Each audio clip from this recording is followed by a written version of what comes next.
What's it like to drive a steam train? What do you do if something goes wrong, and how much does it all cost to run?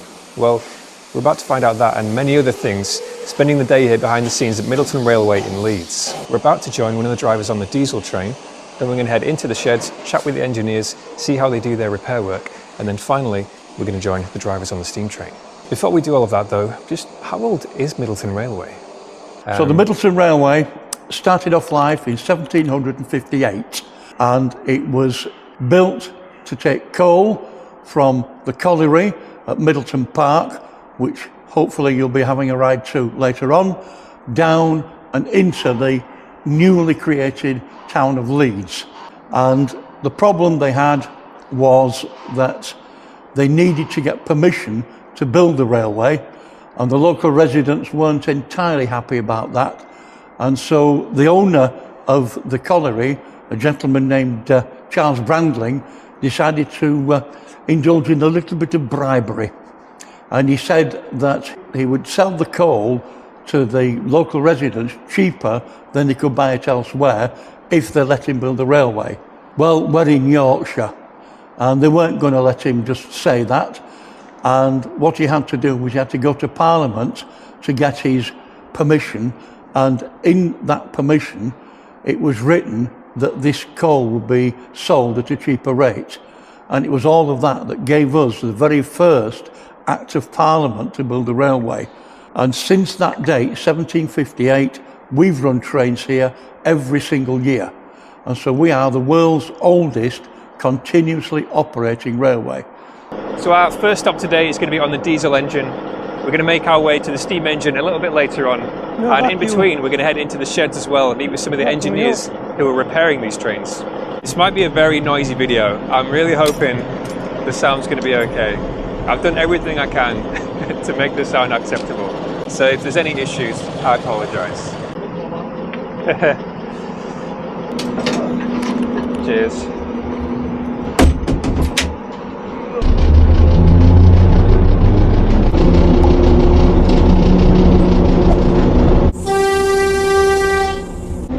So that's the simple history. However, in 1812, we decided that horses were a big problem. There weren't any. It was in the middle of the Napoleonic War, and horse prices were huge.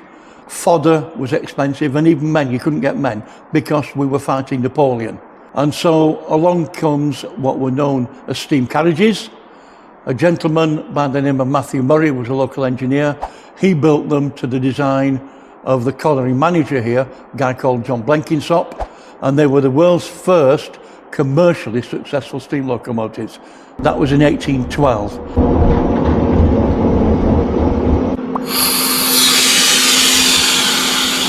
Now this railway was originally built for the old colliery, the old coal mine, which was, I believe, just beyond these trees. So this track would have extended further on, but now this is where it stops. And the railway is now run as a charity. Okay, Jack. So for anyone who's visiting, you can travel the line as we have done just now. I think it's about a mile from where we started. They'll either be running one of these diesel trains or one of the steam trains, depending on which day you come and visit. For the second part of this video, we're going to be returning on a different day to catch the steam train. But before then, we need to make our way back on this diesel train, and then we're going to head into the shed to chat with one of the engineers who works on repairing these.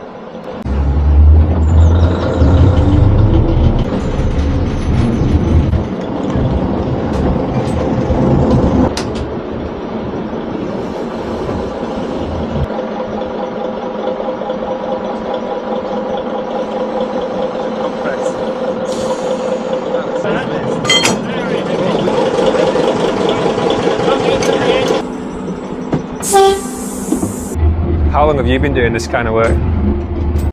I started here in 1962. Here? So 63 years. Wow. I was a 12-year-old. Really? Yes. In those days, 12-year-olds could get involved. Yeah. But health and safety legislation now can't really do that.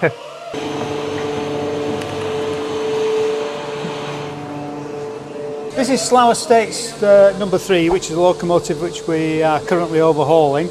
We've done most of the work on the chassis, and it's just awaiting the boiler at the moment. One of the things that we major things that we've done on this is to replace the frame stretcher between the frames, because the existing one was all cracked, and we've had a new one fabricated and fitted, which has been a fairly expensive job to do. Yeah. We've done the axle boxes and the bearings have all been done. It's now, apart from painting, it's more or less complete. Okay. It's this part of the locomotive. This is the boiler for Slough Estates, which has had an overhaul. Every 10 years you have to strip the boiler down and have a thorough inspection on it, which involves people looking inside. And to do that we have to take all the tubes out. We replace the tubes. These are all new tubes. They're expanded in at both ends using a tube expander. And we're just filling the boiler now to do a hydraulic test on it.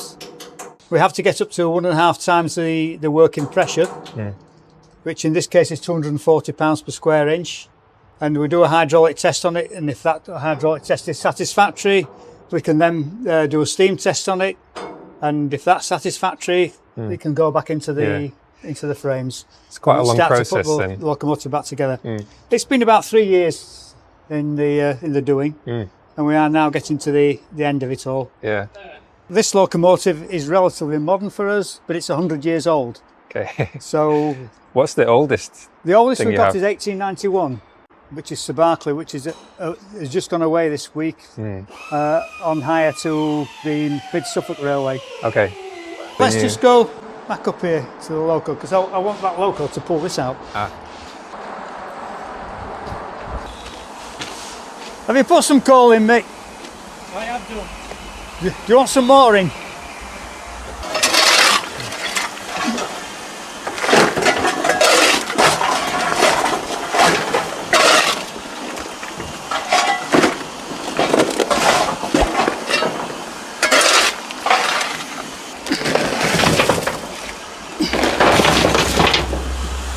It's quite nice in the winter, is this? It's cold. I bet. We used to work traffic with this, so you could close it all up, but it was quite warm. Yeah. So how much would this cost to run that route compared to the diesel? What would the difference be? On this, you're probably talking less than half a ton of coal, but on that, it's a few gallon of fuel. So you might spend 20, 30 quid on that. You probably spend 100 on this. Okay. Yeah. To travel a mile and back. Yeah. 2 miles round Yeah. trip. Yeah. But people forget, when they brought the diesels in originally, it was not to do with clean air, that. It's all to do with money. On a steam engine, because you needed at least 2 crews plus all the other ancillaries, yeah, you'd be talking 5, 10p a time, an hour or whatever. With a diesel, it's a penny. You know, Okay. it was a no-brainer. Break off.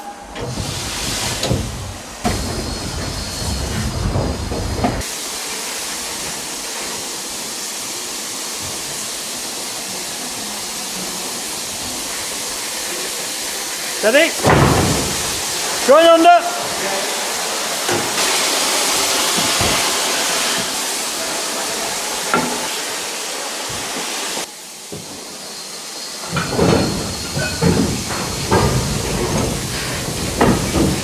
This year, it's the 200th anniversary of the opening of the Stockton and Darlington Railway, which is lauded as the first passenger railway. Well, yes, it was, but without railways like Middleton, George Stephenson wouldn't have had the knowledge that he actually acquired to be able to build his engines and his railway. So Middleton was very much a pioneer in that respect. So we had steam engines in 1812, even before a gentleman called George Stephenson. All right, we're back at Middleton for day 2. It's 6:30 in the morning and the gates are locked. So hopefully they're not winding me up and nobody's here. So we made it, we're in. It's 6:30 a.m. right now. This is going to be running from 10 a.m. I think is going to be the first passenger ride. So there's a few things to do first before that can happen. So we're going to follow the guys for a little bit, see what they're doing, how things start off in the morning, and then we're going to join them on the footplate, in other words, with the driver for the first ride of the day.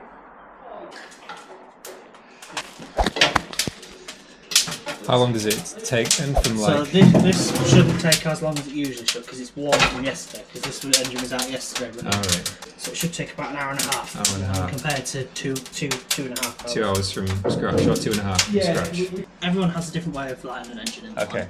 I've done a layer of coal on the bottom. Layer of coal. So I'm building my foundation, and then I've put some paraffin rags in, just lit them up, and then I'm just chucking some wood on the top of it. Cool.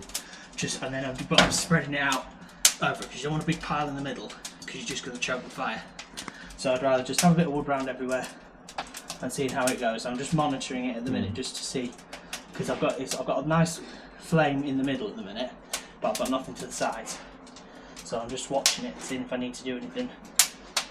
And then for the rest of the day, is it just cold? It's just cold for the rest of the day. Going under.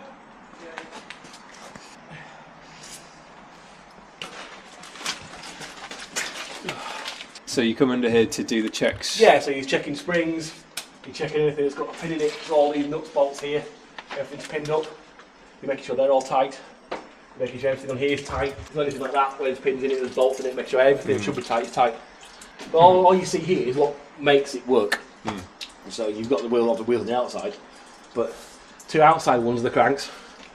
The two big ones, 1 and 2. So they're transmitting steam from the pistons, which are above your head. So that's transmitting that motion to rotary motion on that wheel. The bits in the middle are what control how much steam you use and when. So that's like almost like a gearbox in the car. Simpler way to put it, but a lot simpler. So if you're in full gear, you're using as much steam as physically possible. It's about 75% of the steam coming out of it. So it makes the fireman's life hell, because you've got to bail it in because you're using more. So as you get going, you go up, we call it notching up. And all that does is it cuts off the emission and exhaust of steam earlier. So your steam gets cut off and then steam naturally expands. So you're letting the steam expand and do the work for you. So you use less of it, in theory. So the fire's above there, that's the ash pan. Okay. So tonight we'll scrape it all out. So that's just constantly collecting ash all day? Yep. It's also the air source for the fire. So the air underneath, there's a door at the back, there's like the air underneath, drawing air through the fire. Okay. We're getting pretty close to being ready to set off now. This place, by the way, is a charity. It's run entirely by volunteers. Every single person who works here is working here on a volunteer basis. And this is not a sponsored video. I'm not being paid to say nice things about it, but it's an awesome place. Everyone here is super knowledgeable and really, really friendly. So if you're around Leeds and you're interested in this kind of thing, even if you don't consider yourself to be a trained person, it's totally worth a visit.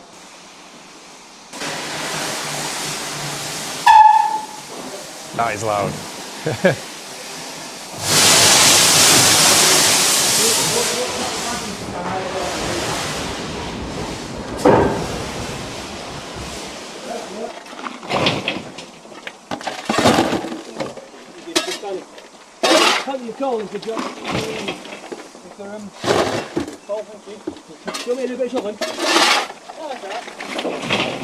Okay, so the steam train's running.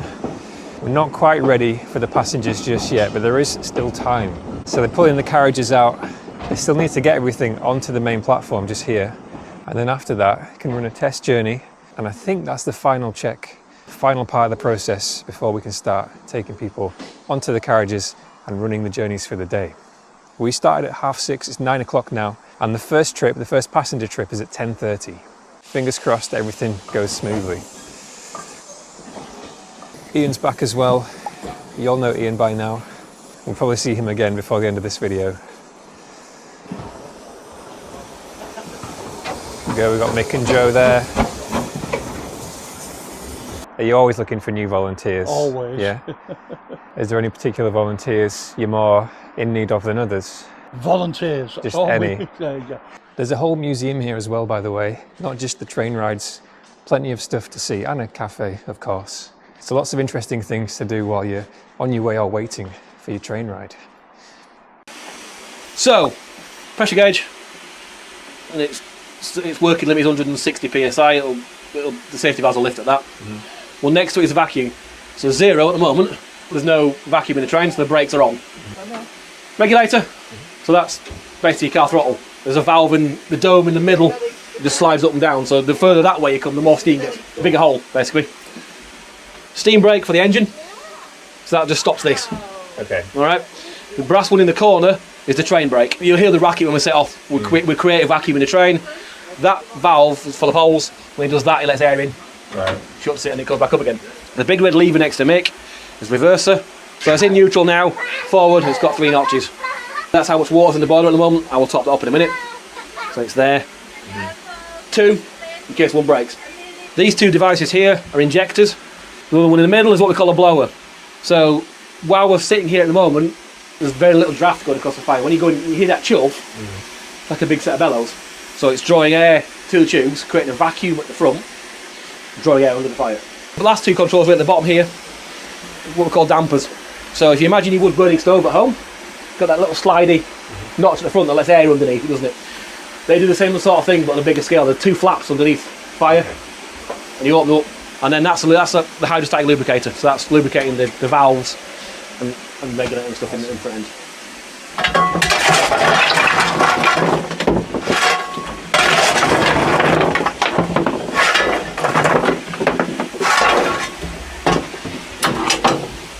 It's not just a case of throwing coal anywhere. The coal's got to be in the right place where the fire wants it. It's all about, people don't think you're just chucking coal in a hole. As you can see in there, I've just put some at the back end now, which is this end. The front's still quite thin. I'll deal with that in a minute. But yeah, so if you look in there now, you can see it's getting a bit thin, that gap. So that's where fire's now burning through. So he's letting too much air through that gap. So.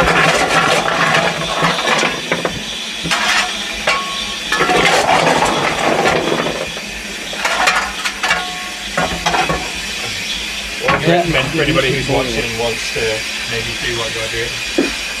When do you start? Talk to your local heritage railway, basically, and volunteer. I enjoy it. I wouldn't do it otherwise.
You can see how the water's moving about at the moment. It looks quite high. Because with the regulator open, that lifts it slightly. And also the fact we're on a hill, the water's all this end of the boiler. Once we level off, you'll see it drop.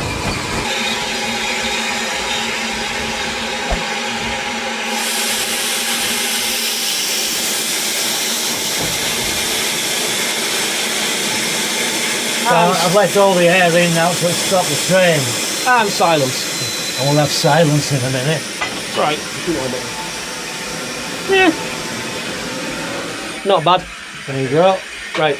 And I've also put that's the engine breakers on now. Yes.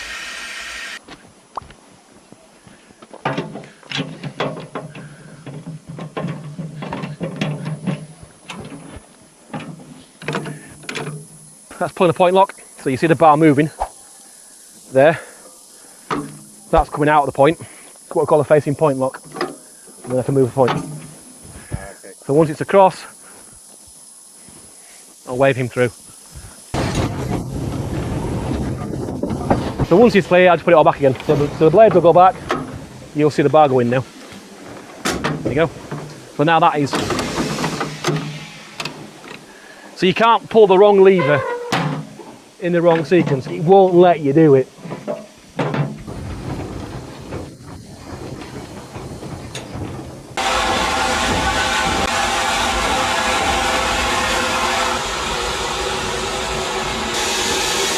And we're there. All right.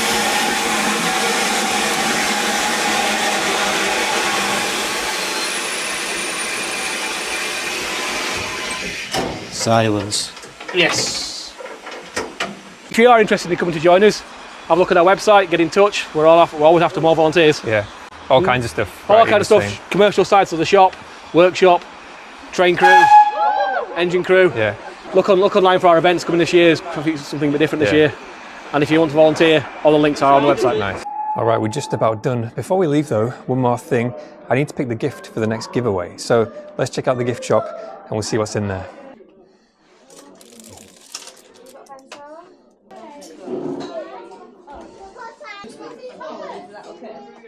Okay, giveaway items acquired. We've got a Middleton Railway magnet, I forgot the word there. We've got a notepad, and I think it's a postcard as well. Some pretty good stuff. I want to give a massive thank you to Ian and everybody here at Middleton Railway for letting us come in and film and visit all that stuff, because they didn't have to say yes, but they did.